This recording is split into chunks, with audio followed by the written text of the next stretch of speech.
All right, man. You said that you would take care of the opening for this episode? Yeah. Look, I think the sketches are fine, but we're doing something a little different this time. Do you have the jingle I emailed you? Yep. Here it is. Guess that drink. Guess that drink. He drinks a drink, and you guess what it is. Guess that drink. All right. Sounds fun, man. All right. I'm going to taste the mystery drink in this cup, and you just have to guess what it is. But how am I supposed to guess if I don't take... Look, I think maybe it would work better if... What? Pour... Never mind. Go ahead. Okay. Here's the sip. Ooh, that's a tough lemonade. Okay, is the drink Mike's Hard Lemonade? Not even close. It's Cactus Cooler, Mint, and Hennessy. I call it Fooled Your Ass. Yeah, fun game. That's a good Fooled Your Ass. Can I at least try the drink? Sorry, winners only. I hate this game.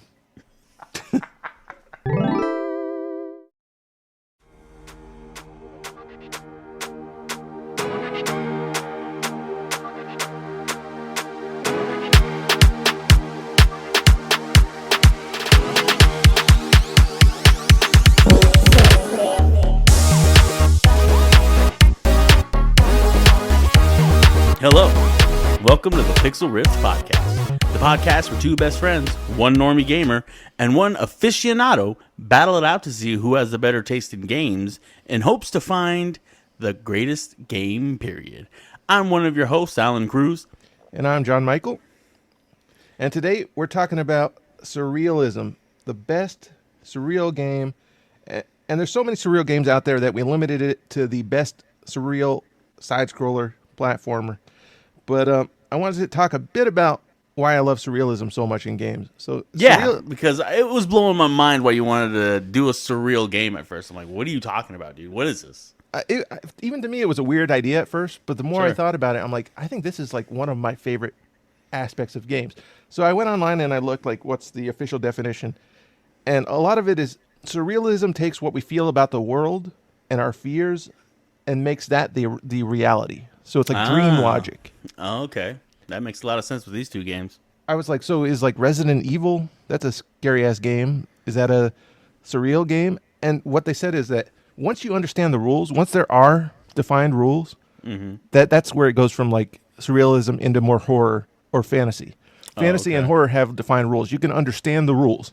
Sure. They may not be what's real, Sure. but you understand them. In surrealism, you're like, it's so abstract and kind of nebulous that you don't even know what's going on. Nebulous. It's like, I think that kind of depicts the end of Inside. yeah.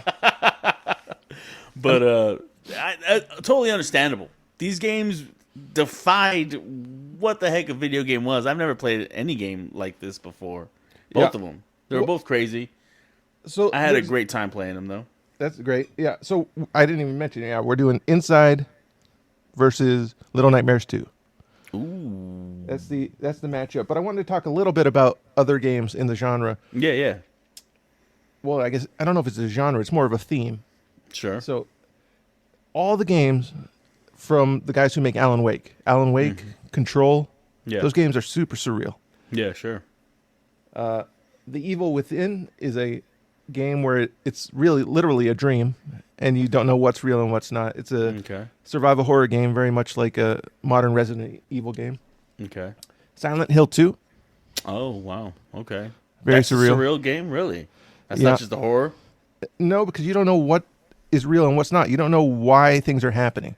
It's not like there's some kind of a plague or a monster that's easily understandable. You're just thrown into the world. Right. And it almost seems like it's hell. It's like, it is like a dream. Yeah, okay. Certain characters in Silent Hill 2 don't even see the monsters. Wow. Like there's little kids in that game who are like, why are you so scared? There's nothing here. And you're like, there's monsters all around us. Like, so kind of like Bloodborne. I was kind of just thrown right into that world. All of the FromSoft games, to me, have a surreal aspect to them.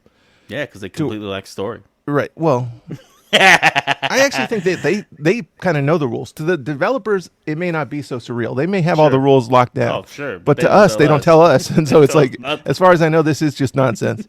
But I love that. To me, there's a balance between pure nonsense, where I'm like, this seems like, I don't know why they did this. It feels like a child like throwing paint on the wall. Oh, yeah, for sure. Versus, I don't understand it, but I believe there's something to be learned here, to be understood. Okay. And that's kind of how I feel about From games. Let me see what else I got. Alice Madness Returns. Alice in Wonderland, the story itself is like a perfect example of surrealism. Oh, 100%, right? You know? The And crazy back in the characters, the crazy backgrounds, the insane people. Yeah, no, you're Right. And they're all kind of like, are these actually metaphors for people you know, or is this world real? Right, You know? And seriously, that kind of yeah. feeling is the surrealism. Kind of like going into Willy Wonka's Chocolate Factory. Right. Willy Wonka. Things are just freaking weird. Right. I actually think like at the start of that, there's that mystery, that feeling of surrealism, and then as you learn the rules, you're kind of like, oh, I guess he just kind of hired this workforce of these weird little people, and Right, you start to understand it, and it becomes a little less surreal. Right. There's also a game called Deadly Premonition, which is basically a Twin Peaks simulator. You run around this town where people are like acting so strange, and you're like, why? Oh, that's awesome. Why is this person carrying around a block of wood and talking to it? You know. Yeah. Okay. I was also thinking, I wanted to ask you about this. What do you think of the Zelda series, specifically the 3D Zelda games? No, because there's a definite story there, and nothing really seems to be crazy about it. To me, when I play them, I don't quite understand what these, like the creatures and stuff, like what's going on. When I walk the world, I don't know what to expect. It just gives me that feeling, but I can't really defend it. There's just something but to like it that when makes you me feel play a that way. Zelda game, like there is a dialogue that kind of tells you what you need to do next and stuff like that. But when you like Bloodborne, there's dialogue, but it's also like, what are Right. you talking about? Right. Although in those games, apparently there's an official Zelda timeline. There's a book that they released even. Oh yeah, there's like 3 different timelines. But to me, it's kind of like, are these the same characters? Is this a story that's coming to life, or is this some kind of reality I'm supposed to buy into? Just when I play those games, I feel like it's a dream. It almost seems like, at a whole, Zelda is surreal, but each individual game is not really too surreal. But like Right, has taking a its own step story. back and looking at it, it's like, what timeline this is, what timeline I this can is. get that. Yeah. To me, it's almost just a feeling. Yeah. It's not like I can really justify it. There's just Right. this weird feeling. Anyway. One other game that was a cool surreal game was on the GameCube. What is it called? Eternal Darkness, Sanity's Requiem. That game, I don't know if you've heard of it. It's kind of like an indie hit. Or not indie, but what's it called when just like some fans love it, but no one else knows Cult about classic? it? Cult classic. Yeah. Is that the one where the guy on the front of the cover has like glasses? Maybe so. It's all about like darkness, and if it gets too dark, your character gets scared and starts to see the world as a nightmare. But like things that weren't even there before, enemies that weren't even there before, No, come I into haven't reality seen this. because of his fear. So it's very Okay. dreamlike in that way. Anyway, this stuff, I can see why you maybe haven't played a lot of it, because it's a lot of horror games. It works Sure. best in horrors. I mean, Oh, for sure. you can have like a weird ass game like Mario. Those games are a little bit surreal. It's like, what is They this are. nonsense? You know That's what I true. mean? That is true. But it works best at creating a sense of, I don't understand this world, so I don't know what the dangers are. True. And But that's there's why it also works a so well definite with storyline in Mario. Oh, yeah. You're following. You know what I mean? It's not right. I mean, I guess you could have like a literal easy to follow story and still have the world be surreal. Like things not work in the way that you'd expect them to. You know what I mean? Sure. Yeah. Like with Psychonauts, be a surreal I had that game? written down. Yeah, Oh, let's I see. just didn't get to it. But Psychonauts totally a surreal game. Right. Like you're going into people's dreams, Yeah. and so is dream logic. It's all surreal. Oh yeah. It doesn't necessarily make sense. Like there's a level in that's famous for being kind of a well done surrealistic level where you go into the mind of a mailman, and he's always seeing conspiracy theories everywhere. Oh, Like that's awesome.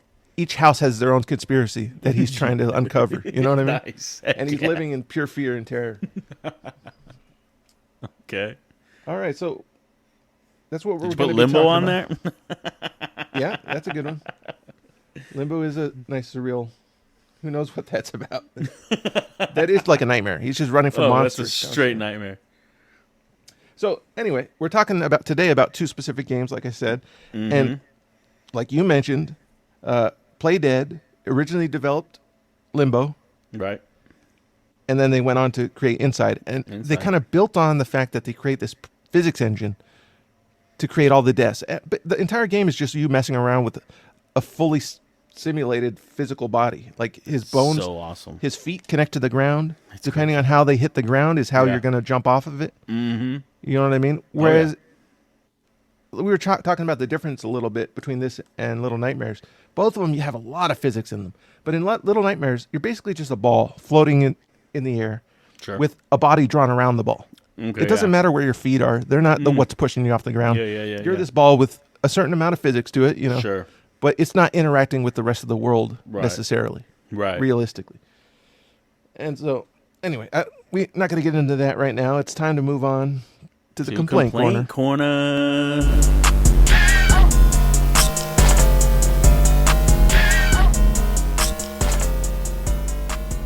Okay, this is a weird one. So, I listen to podcasts all day, you know, through my entire work shift. Yeah. And so I hear the same ads a lot, especially if you listen to the same podcast. Sure. You're going to hear like the same ad over and over. And there's this ad that's gotten to bother me because it doesn't make any sense to me. It's an ad for Rhode Island. It's one of those like come visit Rhode Island ads. Isn't that insane? And why does Rhode Island have an ad? And it's the weirdest ad because it starts like this. It goes, Rhode Island, it's got all that. Right? And so that's their motto.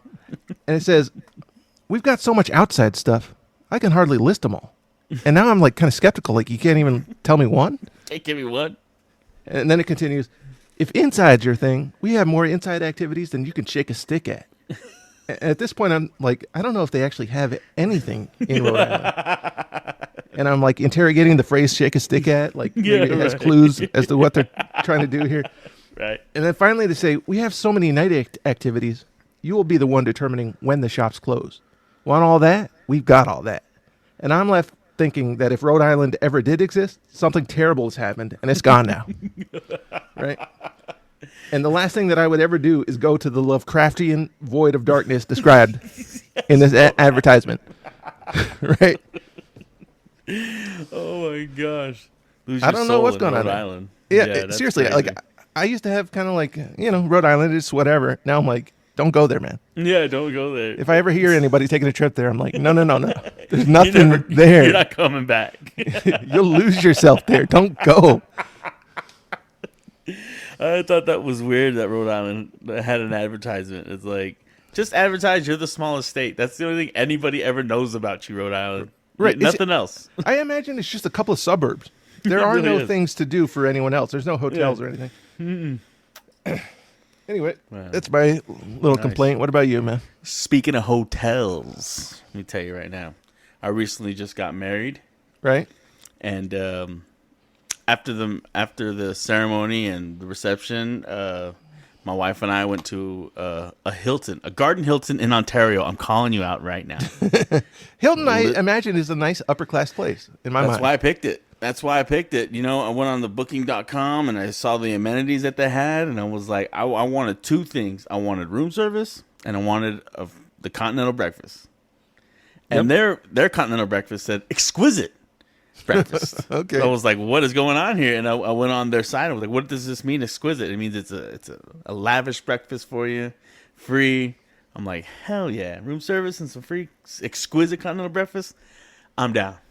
All right. So we booked the thing, and they didn't have room service, and we had to pay for the continental breakfast. No. Yeah. Was it exquisite at least? No. No, man. No, so it's you're getting a regular old continental, and it's not even free. Breakfast. Yeah. And that is the beginning of the terribleness that was this hotel room, because, you know, first of all, I never get a crick in my neck. Yeah. I got a crick in my neck sleeping in that bed. Whew. And so it hurt, and I was like, let me go down to the jacuzzi, you know, sit in the jacuzzi, you know, warm it up, just, you know, loosen it up. A nice, balmy 73-degree jacuzzi. I'm like, are you kidding me? It was just ridiculous. Oh, wow, man. So then I'm like, well, let's go to, the shower is probably hotter than this. Right. So we go to the shower. I turn it on the shower. It took like 10 minutes for it to heat up. I thought the hotel ran out of hot water. Wow, man. So the shower in your room, or was this Yeah, like the pool shower in the room. Oh, okay, the okay. shower in the room, yeah. And it was just one mistake after another. Like, dude, they had the audacity to put the little triangle fold on the toilet paper Right. in the restroom on like a quarter of a roll. So that's just like signing off on not replacing your toilet roll. Exactly. Look, we've been here. We Yeah, saw exactly. We saw this. and we said okay. We're not doing nothing about it. You know, and then it's like we're not gonna clean your room while you're in it. If you need something, let us know and we'll replace it for you. So I go down there. I was like, yeah, I needed to do toilet paper because it was gone, and you know what I mean, a matter of Right. a day. Yep. So I'm like, yeah, we need toilet paper and a towel. And he was like, okay, hold on. He turns around, just grabs it out of this room, and said, "Here's you go." I'm like, you're not even gonna send it up. I'm like, bro. The Hilton audacity, family man. has fallen, huh? It really has, man. So And I is picked the Hilton because I love the Hilton. I've Right. had great memories growing up going to Hiltons. I for do, too. conventions. Yeah, I went to one in Great America, Hilton Great America in Northern California Yeah, for the theme park there called Great America. yeah. And it was like, wow, man, this is like, it's the first time I remember learning the word sweet because it was like, this is sweet. This is nice. You know what I mean? You know, they gave me the survey email at the end there. Yeah. Well, and I haven't filled it out yet, but I'm gonna paint this terrible story, man. You got to Yelp them. You got to hit them hard. This was The this whole is thing, yeah. abominable. Oh yeah, it's terrible. I'm gonna be like, look, this was my honeymoon. I specifically chose the Hilton, Right. and you guys ruined the experience for me. Yeah. Oh, yeah. So, Although, hopefully, you had fun laughing at how bad it was. oh yeah, that Yeah. was the best part, really. Right. Telling everybody how terrible it was. Right. Yeah. What I'm wondering is, Hilton, what's her name? The Paris. Paris Hilton. Is that her? Are they connected? Is that their Yes. family? So Yeah, she's a Hilton. Yeah. I'm wondering, like, maybe she's in charge now because her parents were getting kind of old. Sure. Maybe this is her, like, leadership. This is her doing. You know what I mean? Or at least Paris. the younger generation Sure. has taken over, and they're more about the Instagram and right. the fame, Whatever it is. rather than the Hilton hotel. has fallen from Well, such high graces. Let me tell you right now. Thank you for leading the way and doing an expedition. Yeah. So now we all know Exactly. not to go to Hilton's anymore. Exactly. So that's my complaint corner. All right. Well, with any complaint, you can always find a little happiness afterwards by playing some video games. Playing So, some video games. what you been playing?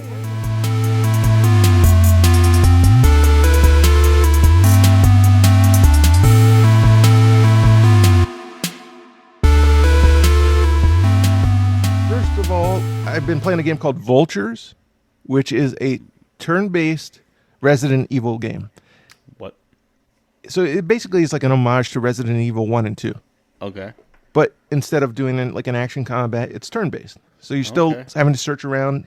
You're low on ammo. You're, Yeah, okay. meting out how much ammo you're going to use on each zombie. Use a knife sometimes to save ammo. dang. Doing all that. But it's plays like XCOM, where you're moving space by space. Oh, okay. Like You a know- strategy game or something. Yeah, a strategy, turn-based strategy. And, you move freely until you get into combat. So before you're in combat, it's basically Resident Evil. Okay. You'll be listening for monsters and stuff. And then once you get into combat, you have to fight them in this turn-based style. And there's also some really cool movement abilities where, like, one of the characters has a grappling hook. Mm-hmm. So you can either grapple them, like, towards you, a zombie or an item, whatever. Sure. Okay. Or you can grapple and, like, throw them away. Oh, nice. So that creates some strategies where you can stun zombies if you pull them into you and kick them. Okay. And then they'll be stunned for the whole turn, Yeah, because yeah. it might take too long in that turn to kill them. You might not have enough time to do that. So, you got to be interested in doing this strategy aspect. But I Sure. also like how it has the survival horror aspect of scrounging around for ammo, Yeah. Wow. which you don't really. You were telling me you don't maybe love having to search every corner for ammo. I love that in those games. I love the feeling that it gives you that when you find this stuff and you're like, for sure, it does. Nobody else has as many shotgun shells as I do right now. That's hilarious. You know what I mean? Nice. What's the name of the main character? There's two characters that you play as at the start. One guy. It's almost like I don't know that they have names. I'm sure they do, but they're kind of just like stereotypes. Okay. You know, it's like the tough dude in the leather jacket and the hot girl with a bikini on, like Eastern European girl who's an assassin. You know, sure, okay, with a skin tight leather outfit. Yeah, you know, sure. Can you? So you don't know if you can change their names? Oh, no, you can't. They have names. It's a 3-person team, and I think they're all like Russian names, though. I don't know. No. Okay. That part's a little weird about it. I haven't gotten Vultures, too far into it to get. I don't know what the story is going to be exactly, but it starts out with basically an exact, like, a zombie outbreak is spread from this laboratory in a small town. Okay. So it's like Resident Evil 1 and 2. Yeah. Okay. All right. Let's see what else I've been playing. Nitrogen. It's Nitrogen Omega, and this game is like. Who are those guys who get in the big suit? What was that show called? Power Rangers. Oh, okay. So you lead a team of this giant mech suit guy. And so there's 4 people in the suit. One guy's the driver. One guy controls the guns. One does the like scanning and stuff. Okay. And so it's a turn-based strategy game. Stop playing them, John. Stop playing turn-based No, strategies. it's turn-based JRPG is what it is. But it's basically... Okay. Those are strategy games to me. They're not strategy games. You just don't move. The only difference is that in those games you don't move, and in strategy games you do move, which I prefer moving, personally. Terrible. I don't like just choosing the terrible take. attacks, but anyway. That's me. But, so I kind of think you would like this game.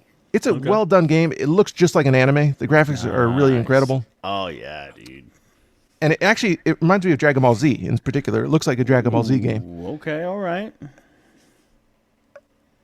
Personally, I'm done with it. If you are a fan of JRPGs, it has a big open world that you fly around in like a hover jet that can drop your mech down at any time to fight.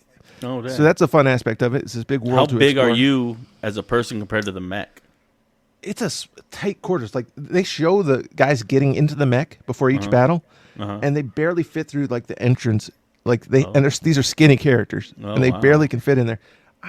If I had to guess how big it is, I think it might be like probably like a 12-foot tall mech. Okay, like a Titanfall one? Yeah, almost. Okay. And they're just like barely crammed into like one guy in each arm and one guy in the middle and one guy sitting above him in the head. Yeah, all right. Maybe they're a little bigger. They might be twice that size. Because Power Rangers, they're the size of buildings. Yeah, it might be about 2 stories. Okay. Is what I'd say. Okay. The mechs. They're kind of kaiju size, I guess. Kaiju 2 stories? size is huge. No, kaiju is like 20 stories, 30 stories. It's hard like for me buildings, to tell. Yeah. I'd say it's at least they can stand in their compartments, just barely, I'd say.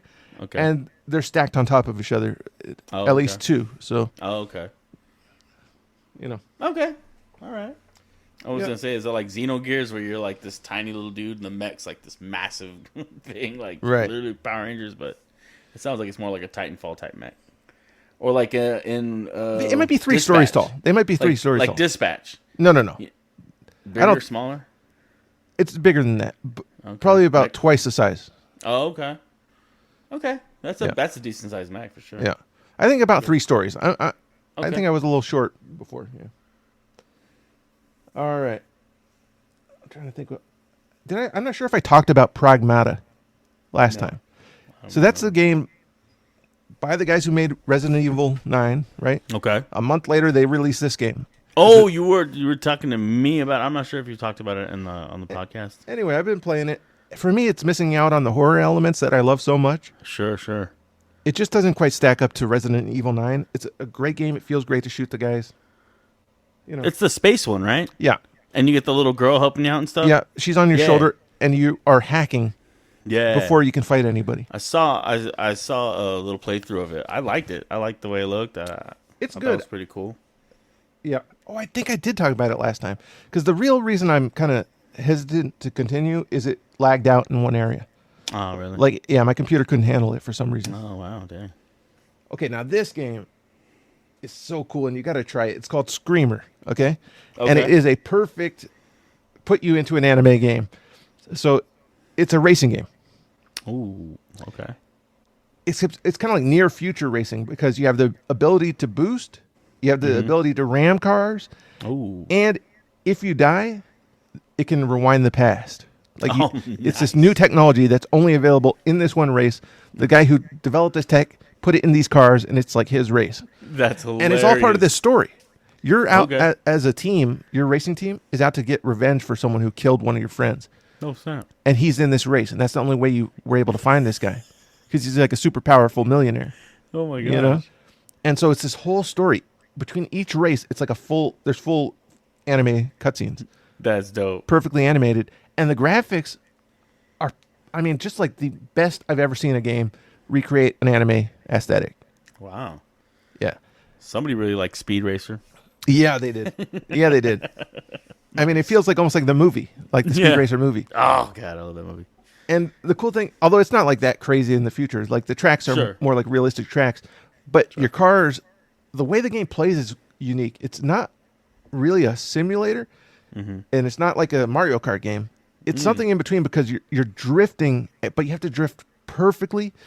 You also have to time your boosts with there's like a almost like a rhythm game timing aspect where a ring, once you hit the boost button, a ring starts to close, and then it has to be perfectly over the center ring at the time that you nice. press it, and it can Okay.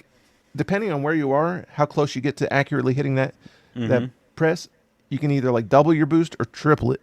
Nice. Yeah. And this game is the sounds, everything about it. The production is just so great, man. I feel like I'm really racing these cars, and it's so thrilling, dude. What was it called again? Screamer. Screamer. Yeah. That's dope. Yeah. I mean, even just Scream Racer. yeah. Even just take some time to just watch some video of it. It's Oh worth yeah. you I'm have gonna a check great that time. out. That sounds awesome. Yeah. Okay, and this game was the one I was talking to you about. It's kind of like a Metal Slug game. It's called Yeah, the yeah. Hunt Down Overtime. Hunt Down Overtime. Okay. And so this game is kind of like, it has that beautiful pixel art, Yeah. but with 3D lighting. Oh. Like in, what's the RPG again that you play? Yeah, Sea of Stars. Sea of Stars. Oh my god. Yeah. And the animations, everything about it is really well done. It's a beautiful game to look at. Like, the deaths are so well done that they're shocking. Like, if you shoot an explosive barrel next to somebody, the amount of blood and gibs that goes flying around, all lit up by this 3D lighting effects. It's like, whoa, man, that guy's Oh my really God. done. And even when you just shoot a guy and he goes flying back, there's some kind of physics on the characters where if they hit a short step, then they'll bend backwards over it, and their head will bend all the way dang. back and hit the ground. Yeah, nice. It's like, woof, man, that's rough. And so you have a gun. It's a roguelike, which is kind of weird for this okay. type of game. But so you start in your base every time. There's tons of upgrades that go between runs, and you get a gun and you get a melee weapon, and both of them to feel great to use. Like, you can shoot somebody and then take a bat to them. Each bullet Dang. hit that you hit on a guy really has a feeling of reaction. You can stun a guy if you hit him. You know what I mean? Wow. Whereas in most old games like that, they kind of just keep running at you until they die. Yeah, And this yeah. one it's very reactive. It feels good to shoot people. And each of the guns can be upgraded just in terms of damage, Yeah. and upgraded in terms of a perk. So you can add double bullets, double grenades for a grenade launcher. Yeah. So there's tons of upgrades. It really feels detailed, and each run you don't know what it's going to be. It's like a whole new game each run. Also, the layout of the runs is not like you just pick a level.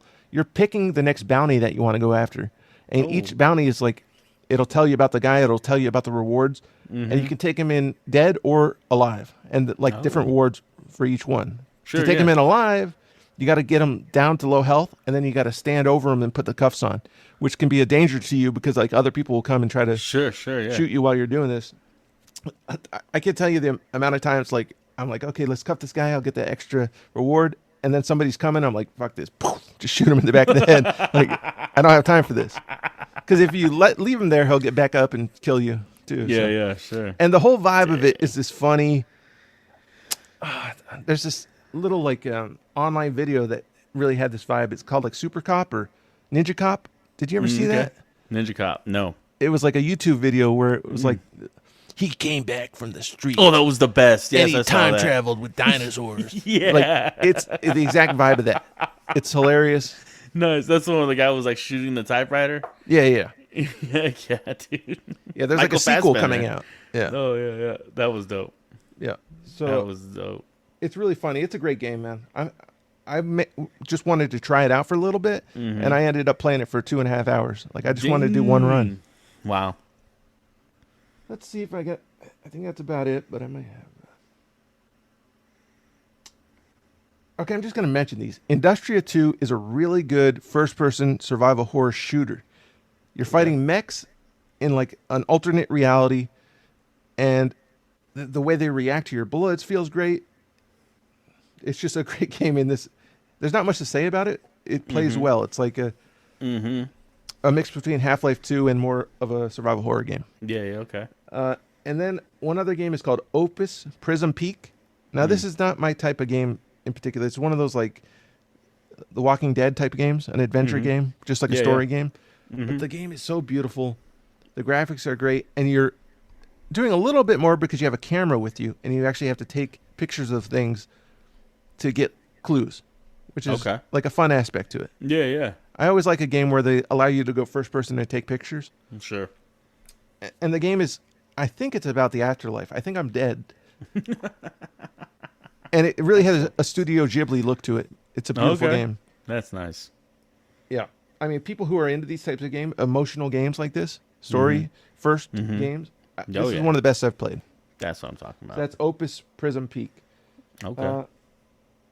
And I'll leave it there. I played a few more, but. Okay, nice.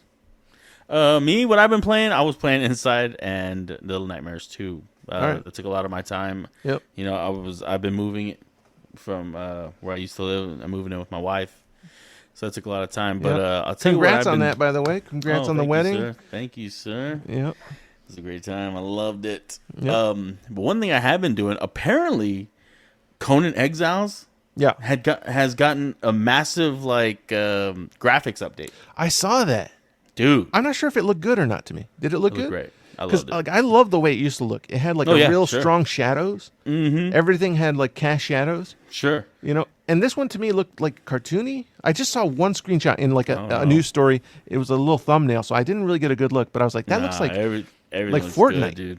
Everything looks way better. Yeah. Like the mountains look a lot more detailed. Just the landscape looks amazing. It's cool. It's pretty nice, man. I'm like super pissed that I think it's only updated for Steam. I'm like, oh yeah.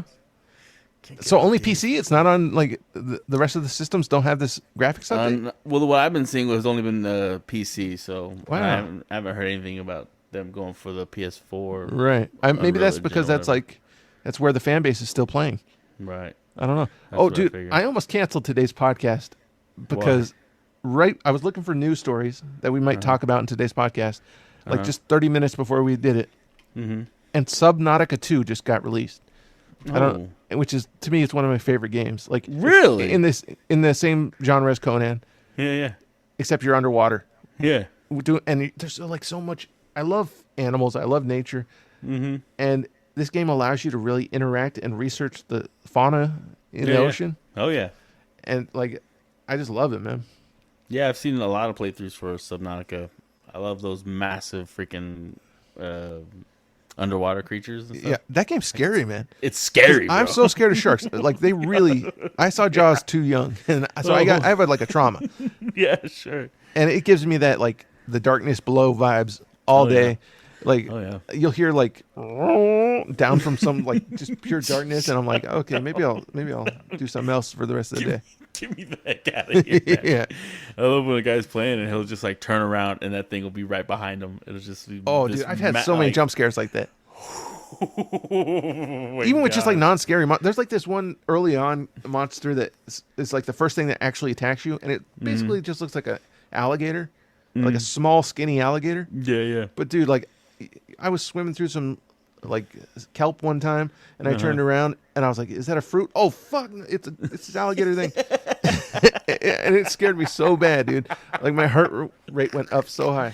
Oh my gosh, it has that effect because you're in water and there's no like sound. You're just kind of in your own head, dude. And then next thing you know, you got this thing coming up on you. Yep, and they'll chase you far too. Like you get to the surface and you'll be trying to like look down under your feet. It's just like in like the real ocean. I do that all the time. Seriously. Well, I didn't know that Subnautica 2 came out. That's cool. Yeah, so I'm really excited to play that. Nice.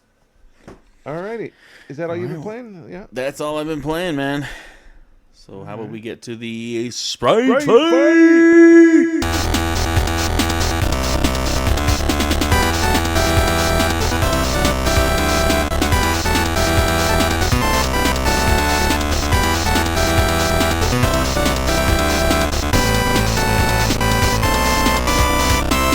All right, and this is a real Sprite Fight this time. So it really is. Like I said, Play Dead made Inside. Yep. And Tarsier made Little Nightmares 2. And these two games, they came out 1 year after the other. 2016 for Inside, and then 2017 for Little Nightmares 1. Okay. And so these games, I really think that they influenced each other. Or at least definitely Inside influenced Little Nightmares. Oh, for sure. And these games, like, not only are they side-scrollers, not only are they surreal, not only are they horrifying. Right? Yeah. Oh, yeah. Not only do they play with physics and puzzles, and they also have like story through action. Sure. There's just so much about these games, side-scrolling platformer that are the same. Like they're a perfect matchup here. They really are. They what's weird is like even though they're perfect matchups, they're different games. They really do. They really are. Like they really give you a complete opposite end of the spectrum of what this type of game is.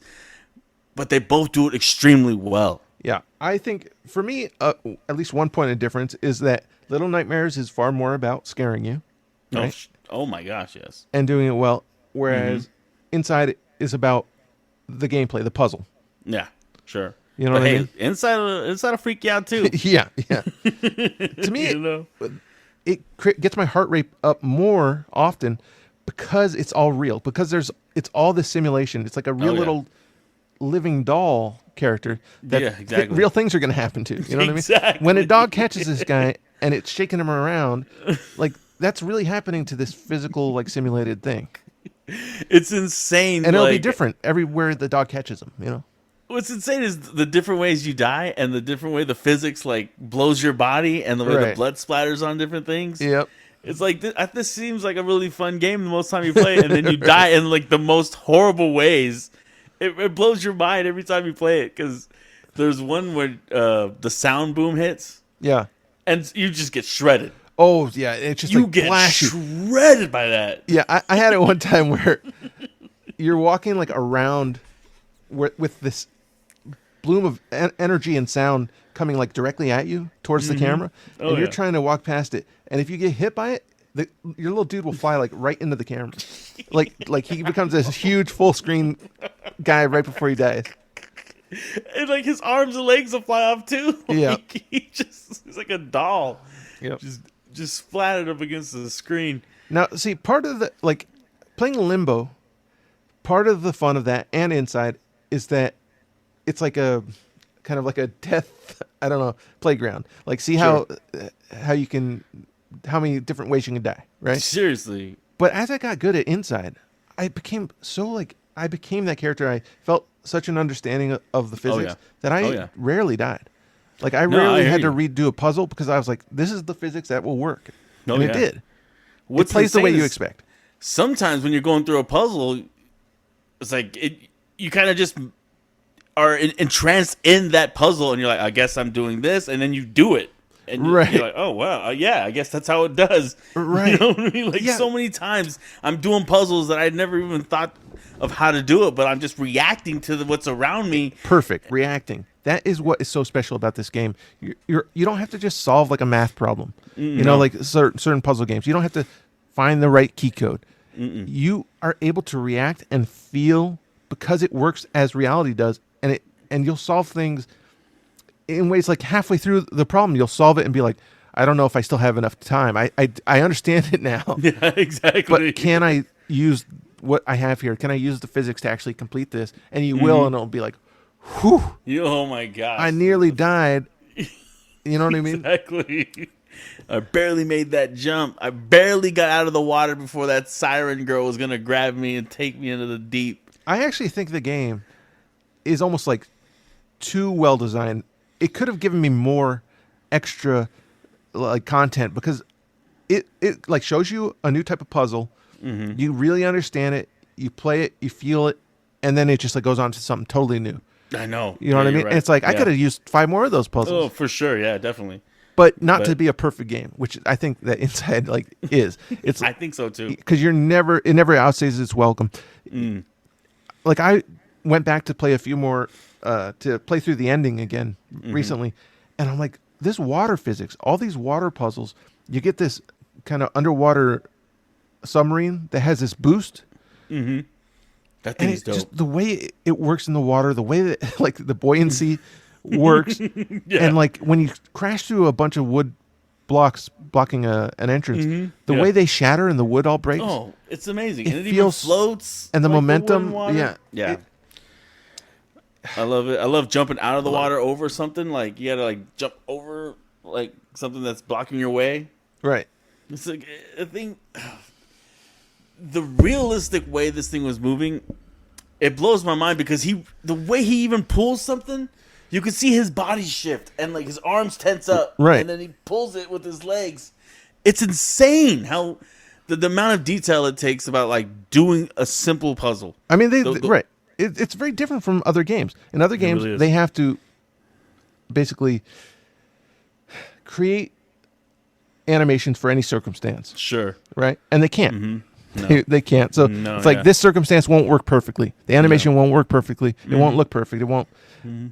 In this game, they just built a real simulation, so there are no animations that they have to build.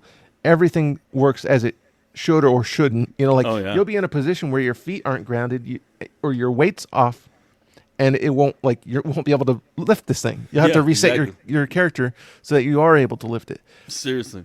But I've actually heard people complain about this, and they say that to them, what they'll say is that the animations feel sluggish or awkward, and I'm like, that's literally just physics, It's movement. It's weight. right? It's weight, Gravity. exactly. It doesn't feel like you're just a ball that's able to change directions No, immediately, no, which I guess no. would be more reactive. But that's not what personally I want from almost any game. Right. Like I I want like momentum. Right, exactly, momentum. Like Grand Theft Auto. A lot of people complain about that game for, I think, a similar reason, because it uses a lot of physics and momentum to Yeah, yeah. create these animations. It's more of a Sure. mix. It's more of a Sure, mix between sure. the two. But I love it there too. So that's a lot of us talking about the gameplay of Inside and why we love it so much.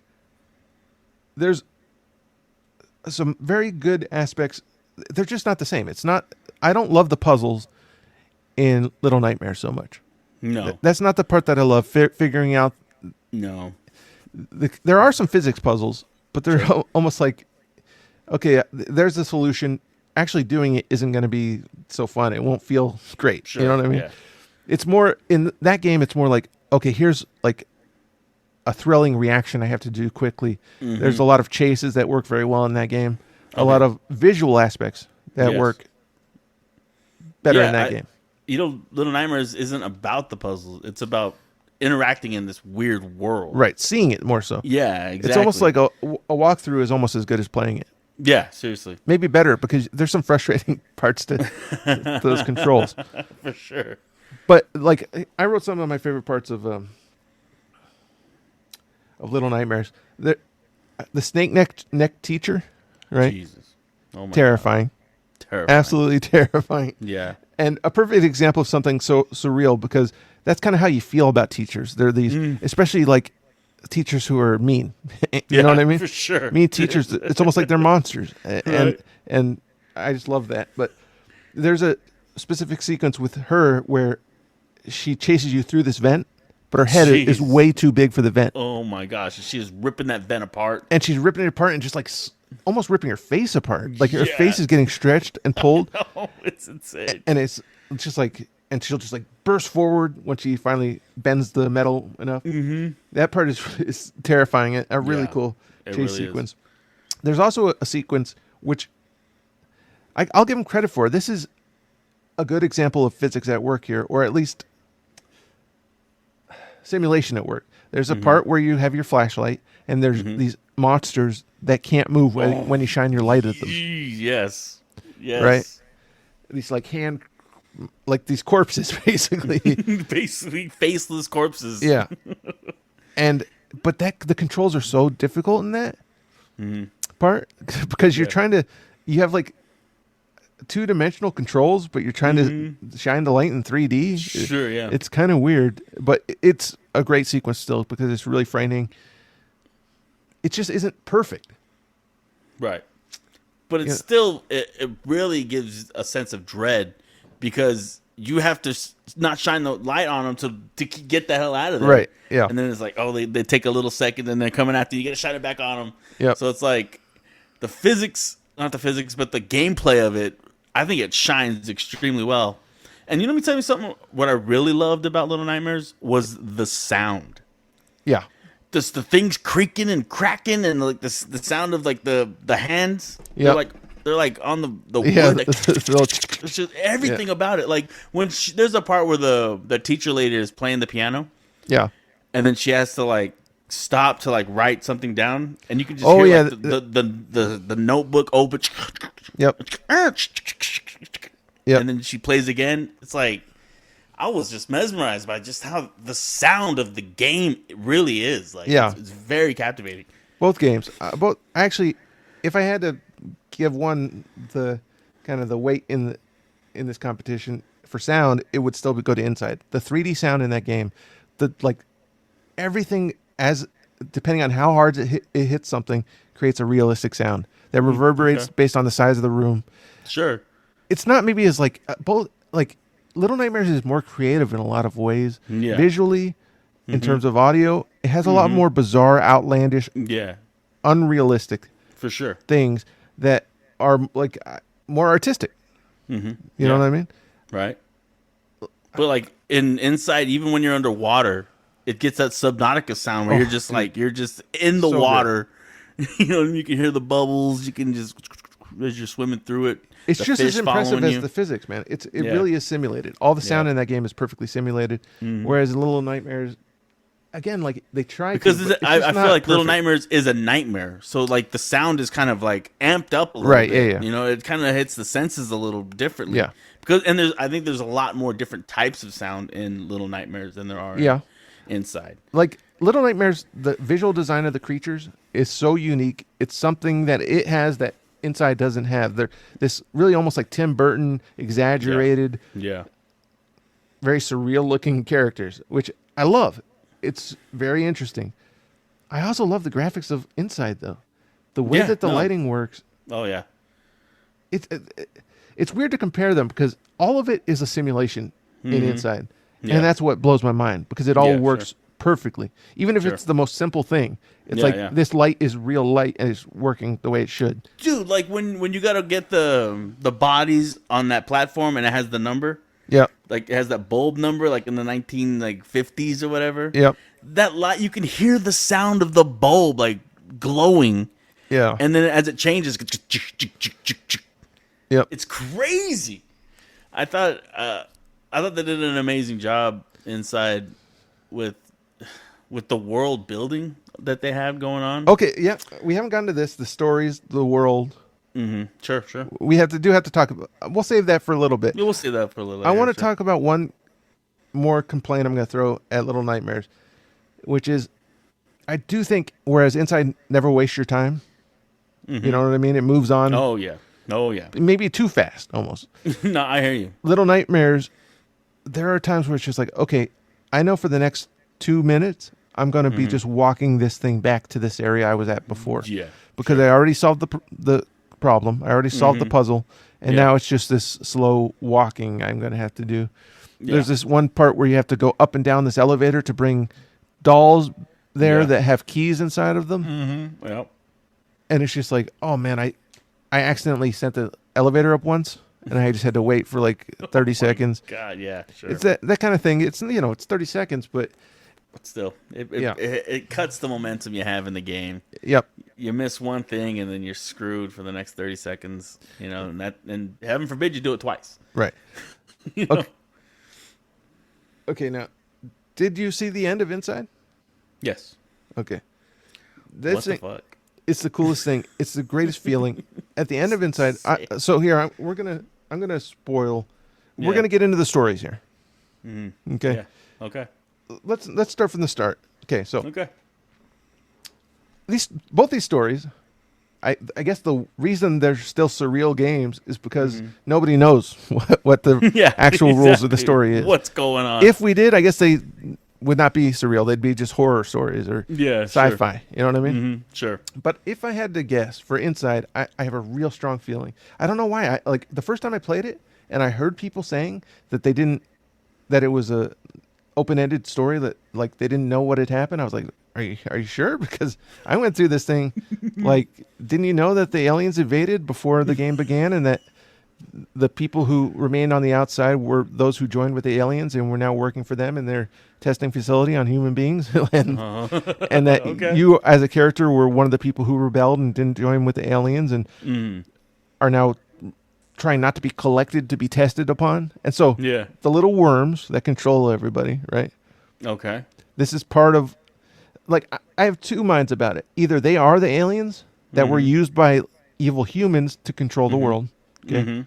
Or that they were given to us by aliens who are now our overlords. Okay. Yeah. And so this facility is basically just how to interact with the alien DNA and the human DNA, what kind of new genetic monstrosities can be built. And so you're trying to not get captured by these people who have sold humanity out to the aliens. Right. And at the end, you're basically like, there's no way out. Even at one point inside, there's a character with his child working at this testing facility. It's just like this adult scientist who just has this kid with him who's like, I want to go home. Or something, you know what I mean? Yeah. And it's like, I think you see that and you're like, there's no hope. The best I can do is fuck these people up. And so you sacrifice yourself to join this giant blob thing and just go on a rampage, wrecking this place, destroying it up, killing all these people. In the whole way that blob thing works at the end, it's a whole new gameplay type. Nothing else had felt like this. Yeah. It feels great to play. And it's just super intuitive, like holding up giant logs to it just, I'm telling you, it feels like you somehow know how to do it. Like you actually did join minds with this giant blob. Yeah, exactly. And you're taking out all these people and people are like helping you, like just don't kill me, man. Or people are like, okay, I'll open the door for you. All right, and go ahead. Just getting smashed, bro. Yeah. It's great. You're like walking around with blood on you, for a part of it. And at the very end, you break out of the facility, you roll down this hill, and to me, it's kind of like, I am still human. I'm still more human than these people who sold out. I'm a giant blobfish monster. Yeah. But we're human, and we're free now. We're out. We're outside. We've escaped them to some degree, and so it was a feeling of like bittersweet victory. And to me, I was like, that story was awesome. And then I went online, and people were like, I think God was testing this guy. And I'm like, God, what? Like, it was all a test from God. They weren't chasing him ever. Like, I was like, what? He's clearly being chased at the beginning of the game. Yeah, sure. Anyway. I didn't get aliens. No? No, I got clones. Okay. I thought he was like a sentient clone. Like someone like you thought he was. I thought he was like a perfect clone. But you didn't play the very beginning, did you? The very beginning, no. Where you start in the woods being... No. and there's like this search party searching for you in the woods. Right. Yeah. And you run in, and also that's where like the worms are introduced. Okay, go ahead, keep going. Yes, but like you're like working through this whole thing, and then you finally get to this mass facility, and then they were also like doing experiments on like the girl, the siren girl. The siren girl, right? Yeah. So it's like I just feel like it's like To me, it was almost like an X-Files kind of place. Sure. You know what I mean? Like an Sure. evil version of the X-Files where they test on people, instead of just Right. going out and researching this stuff. Right. But I can't make sense of the ending of like, like is it because they're clones that they just like came together? I don't understand it because they didn't stop him. He like goes right next to all the scientists. And Well, he's I like, just can think you they believe think this? they think he's just one of their kids. That's Oh, how I really? take it. You know what I mean? Okay. They're all like, we've all sold out. There's almost no one left, I think, that hasn't sold out, that hasn't bought in. I mean, clearly this place that you're in is an evil place. Like they're killing Yeah. people left and right. Oh, for sure. Yeah. You know what I mean? So anyone Right. there has sold out humanity to some degree. I just think that at that point, yeah, people just don't know. There's no way that you could get this far. It's kind of what I think why the scientists don't recognize you as a outside threat. Okay, that makes sense. Yeah, but I can see what, like, I was thinking the same thing. Like, is no one going to notice him? Like, I can understand why they wouldn't, but I would also think that maybe they might. You know what I mean? So Yeah. But it's weird. They never really. And apparently, there's a secret ending. Did you see that? No, I have not heard of this. There's like a secret ending where if you get all those like glowing like what is that like bramble ball that has glowing ends on it? Okay. If you get like all of them, Yeah. like I guess when you start the game, you go through the cornfield and there's like a secret door that opens up, and you go down there, and then there's like this lever that goes left, right, or up, and if you do it in the right sequence, it's like a freaking 13 like up, down, right, you know what I mean, kind of Okay, sequence. And this door opens up, and then you go in there, and then you pull a plug, and then you just shut down, and then it ends. Like your guy shuts down? Yeah, your guy shuts down like when you guys are just like standing like immovable until you walk by them, and then they Yeah. they wake up. Yeah. You kind of do that. Okay. What happened in the secret ending? Once the doors open, the long cave tunnel, desk, and a mind control helmet called the Mastermind connected to the multiple yellow cables of the player.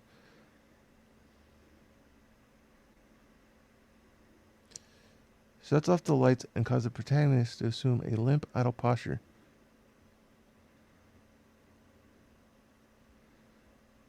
I see. Now, okay. This is what a lot of people are saying, and I was like, this sounds like bullshit to me. So it's like, how does that happen if you're not being controlled by the Oh, aliens? dude, yeah. See, I think it's almost like, I think that story is almost like we're mind controlling him. Like the player is doing what he did to the other characters Snap. Yeah, to yeah. him. Oh, okay. Perhaps is kind of what that's about. It's just a video game, dude. Exactly. And then It's like not even real. It's just a video game. now see, honestly, talking about this kind of stuff, like Yeah. when you come to a firm conclusion of what this is, it feels less surreal. It Yeah. feels less like this mystery, this like anything Yeah. could be true kind of feel. Sure. Now, Little Nightmares 2, Little Nightmare 2 is about to a me, kid it's just who like had- a kid having a nightmare, right? It's like a nightmare world, right? Although think it's a cool I think story. I think it's an adult having a nightmare. And he's like going through his life. Maybe, well, so there is a story in the game. Like, I don't know what the world is. I don't know how to explain It's what freaking limbo from freaking Inception, dude. this world is, but I know that the main character is the tall man. Right. You are the tall man. Right. You get trapped by the main character from the first game, which is like, Which is I can't, insane. I Oh my can't God. believe, because like I had an investment in that character. I played that game, and I was like, what? Why'd you betray? Why'd you betray him? It's insane, dude. I couldn't quite understand that, but But yeah, like you grow from like who you are to Into the like, tall man. The tall man. So I think this is like well, so it's a loop, Yeah. right? Yeah, exactly. And then you But go. I think it's him reminiscing about like the trauma that he's had in his life, because it starts off with the farm, so it's like that's where he grew up, Okay. and then he moves to the big city and goes to school, and he's fucking, because he's like some pumpkin, he doesn't have a good time in school. Yeah. So I think he probably gets sick, because then it's like he goes to the hospital, with all these I can see that. I can see that. and then you go to like the city itself where everybody's watching TV, nobody's actually doing anything, Right. and then you become like teleportation with the TV for some reason. I don't get that at all. Right. And then there are these giant eyes. Right. See, the giant eyes, the giant antenna. To me, it's like, is that controlling these dreams somehow? Is that making some kind of use? But like, I can't guess any more than to say it's someone's nightmare. At least this nightmare has a good coherent story about this like time loop where you become your own enemy. Right. You know what I mean? Yeah. It's kind of very interesting. But which is crazy because like, well, if this guy's trying to stop you from being him, why does it go game over when he catches you?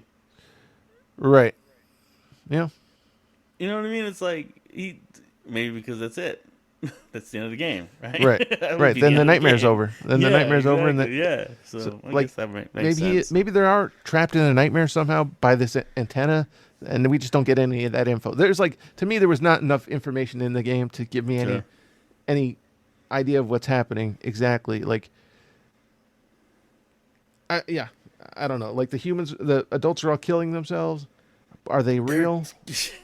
No, right? They're all killing themselves. The kids are made of porcelain. Right. Well, there's that part was a really cool scene where your sidekick like kills one of the kids, goes up and hits him with the head over the head, and kind of like just like looks at him and like stares at him, and is like really interested to like. And I'm like, maybe she's a little messed up. So when she then later on throws you down the pit, I'm like, maybe this was kind of a prelude, kind of, you know what I mean? Right.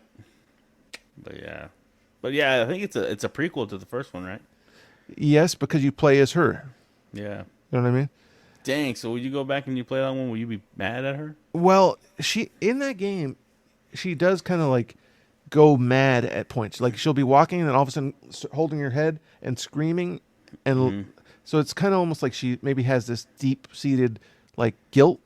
Yeah, that's like coming out because she turns into a monster in this one. Right, she did. She's like a really long, gangly, weird, hooded freak. Yeah, I've heard people say that she tries to kill you because she knows you're this tall man and that you had her captured. You know what I mean? Okay, yeah. And so she's like, sorry we were friends, but like you become the monster, you know? Yeah. And so she's kind of trying to stop this loop herself. Some people say that she's mad because you free her by breaking her like radio. I don't know. But it's insane. I didn't actually take a look at. I just saw that it was a loop, right? And that was about all I saw about what the lore was. Right. I mean, if I had to say, Little Nightmares is more surreal. It's more dreamlike. Oh, for sure. You know, for sure. Like there's some dreamlike stuff that Siren, the mermaid character, is very dreamlike, very strange. I don't know what she is. She seems to almost be like a godlike being. She's definitely terrifying. Gives you oxygen at one point to like help you out. Yeah, she makes you be able to breathe underwater. Right. Which is insane. But for me, I like Inside more. It's just it's hard to compete against a perfect game. But I could see people who are more into the art, more into the like scary aspects, liking Little Nightmares more. Sure. I have to agree with you. I thought Inside was just a better game. Yep. It was so good. I couldn't put it down. It's one of the best of all time. It really is. It really is in my top 10. Every time I play it, it's way better than I remember it, even though it's in my top 10. Even though I say it's a perfect game every time, I go back and I play it, and it blows my mind how it plays. How good it feels to play it. Yeah. You know? I was playing it around my fiance wife now, but I was just like, you got to play this, babe. Yeah. This is insane. This game is amazing. You would I'd love recommend this it to anyone, yeah. Seriously. I think anybody could pick it up and they can just start playing it and just it'll feel it. Suck them in. It'll suck you in. You'll learn the physics. You'll realize that it's just like real world physics. Yeah, exactly. It's like playing with like something other than a video game. It's like playing with like blocks or something. It's like anyone can do it. Exactly. Yeah. I agree 100%. I couldn't believe it took me this long to play the game because I've only heard good things about it. Yeah. And then like going through it, it's like this game is freaking perfect, dude. All righty. I So, loved it. listeners, do the easy thing. Give Inside the win. Yeah, it's not even close, guys. Yeah. So you can find. Okay, so we are going to have a giveaway, a Steam giveaway. If you have a Steam, if you don't, I don't know. We might just send you a gift card to your game platform of choice. Sure. But if you vote or if you email us, you'll be entered. Okay. Yes. So here's how you can vote. You can go to Pixel Rift at what are the things? Where are we at? Isn't it pixelriffpod@gmail.com? Pixelriffpod at gmail.com is the email. Is the email, yes. We're also pixelriffpod and Instagram. We are pixelriffpod on X and pixelriffpod on TikTok. So you can go to any of those. There's a voter card. You can go vote there or email with the subject Surreal or either of the game's names, anything. Vote, and then, we'll contact you if you have won, and we'll send you a Steam game, something cool. I'll pick a cool game that I have found that I think is kind of a rare find. I'll send you a key for one of those. Mm-hmm.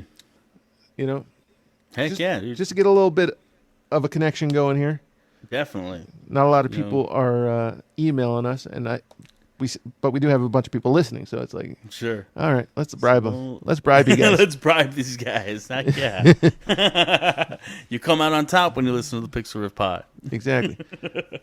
All right, so awesome. I guess that's it for tonight. That's it. What about the appreciation situation? Right. I always forget. Not it. What I should have said is, all right, let's move on to the appreciation situation.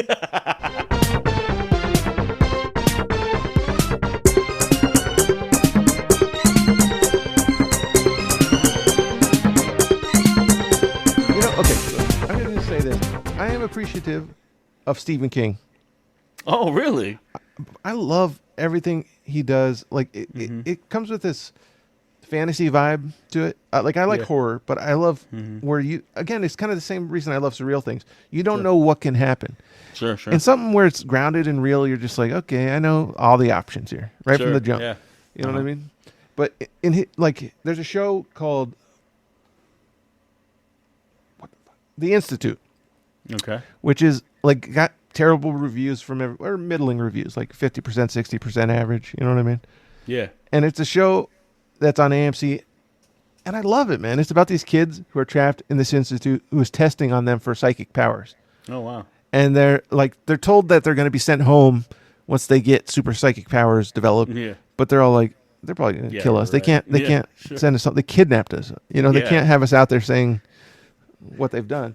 Yeah. And so it's just a fun show where it's all the Stephen King stuff. There's a character outside of the institute trying to research what's going on in there, and he's being hunted by people who are like killers for the institute. It's just like, so do they all have The Shining or what? Yeah, that's basically what it is. Yeah, because it's all connected, right? Right. His world are often connected, and I can tell the characters, what they are doing makes almost no sense a lot of the time. Okay. But it's just I love that feeling that anything can happen, man. Nice, yeah. And the life or death stakes of a horror story are always great. Yeah. I'm having a blast watching it. It's not a great show. Stephen King? Oh, it's not? No. It's not great at all. It's one of the worst things he's ever done. But it's still really entertaining. I'm not bored at all. I'm excited to watch it every night. Okay. And so it's like, if you passed it by, but you like Stephen King stuff, give it a shot. Okay. All right. Yeah, I like Stephen King. He's he's the inspiration for Shawshank, right? I think Shawshank was the small little story. It's the one. It's the one thing he did that's boring and normal and it's the best thing he's ever done. It's a Shawshank Redemption. The movie's fine, but Stand By Me. Stop saying the boring shit. Oh my God. Those are the ones that are boring. They're the ones that aren't interesting because they are just normal people having normal lives. It's boring as shit. Except the guy gets stabbed in the neck at the end. Yeah, life. That's the most interesting thing that can happen in real life is death. I guess is life or death. Oh, so this Institute is your favorite Stephen King thing? No, it's my least favorite. It's my least favorite of his. But you like the weirdness of it. Yeah, because almost everything except for the two stupid ass things that you mentioned. Like honestly, that's how I feel. Literally the best things he's got. Like those are his boring. Stand by Me, Green Mile. Those are the boring ones. Green Mile sucks. Okay, well those are the boring ones. Those are the ones with like no. I said magic. Shawshank. Watch your damn mouth. Shawshank's. It's a very effective movie. It's very entertaining to watch. What do you like? I don't the love Dead anything Zones? about Cat's Eye. Dead Zone. Well, Cat's Eye is another kind of weak one, but Dead Zone's great. It's are great. Those It movies are. I love those stories. The new Stand, are really The Stand. Good. All the versions of it are very entertaining. I mean, he's done tons of. Cell is like interesting. I mean, Cell's a bad one, but it's also still interesting. It's like zombies. Christine's interesting. What's the one with the psychic girl who? Firestarter. No, the one with the blood. She gets blood poured on her. That Carrie. Very interesting. Yeah. Firestarter, I haven't really seen any of. Yeah, I think they redid it too, didn't they? Yeah. Like Drew Barrymore. Yeah, I heard it wasn't great, so I didn't watch that one. I'm trying to think like what else he's done. You know what's hilarious? I love the vampire one. And one of the best shows I've ever seen was that show on Hulu that was just about all of his stuff. It was called like... It was like the name of like a street or something. Hold up. Go ahead. What about Thinner? Okay, that's a weak one. You know, it's funny because I listen to the Small Beans podcast. Yeah. And if we're listening, and we know you are, Small Beans, friends of the show. They have a series called Kings of King, where they go through the movie adaptations of the Stephen King stuff. Right, yeah. I've heard of they've shows like listed that. I've thought about listening.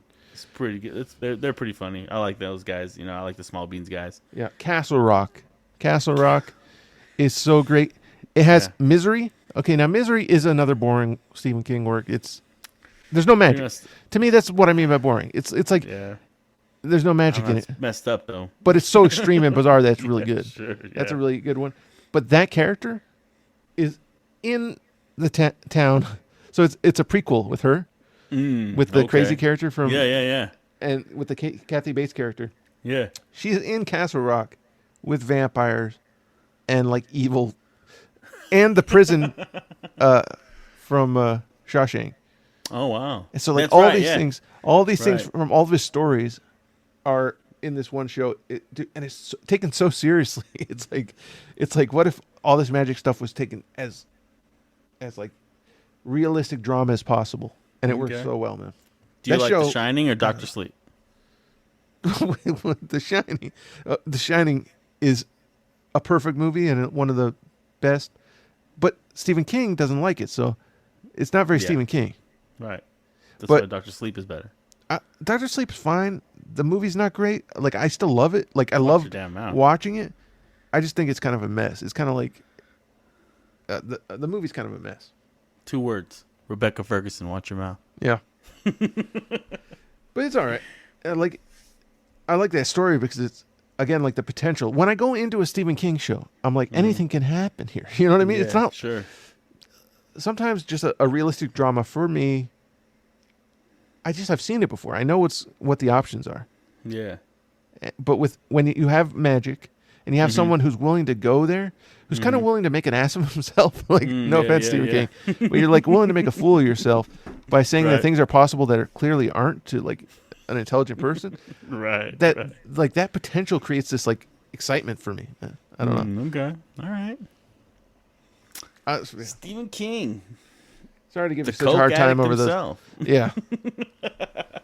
It's funny because he actually directed Maximum Overdrive. I know, yeah.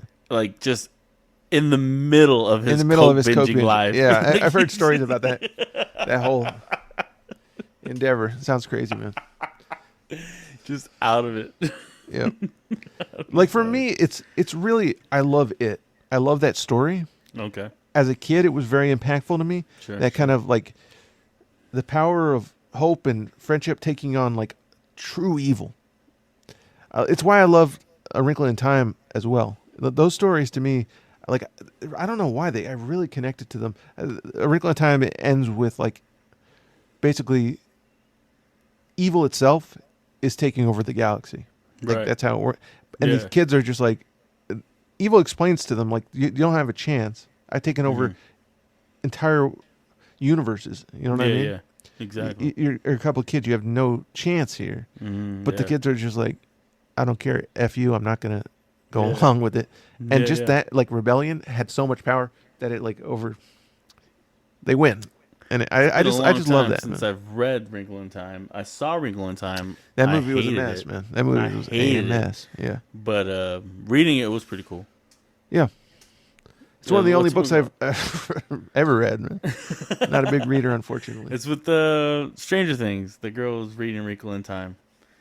Yep. And she called that guy Mr. What's It or something like that. Yeah, yeah. Hilarious. Did you already give yours? I did not. Appreciation? Nope. I appreciate my wife. Okay. Yep. It's my first pod since being married. I really appreciate her so much. Nice, man. It's great being married. Yeah, yeah. Having fun so far? That's the best, dude. Nice. We need to get you a girl. Yeah. But that's it. That was a good time, man. Yep. Alrighty. For till the next time. Yep. See you later.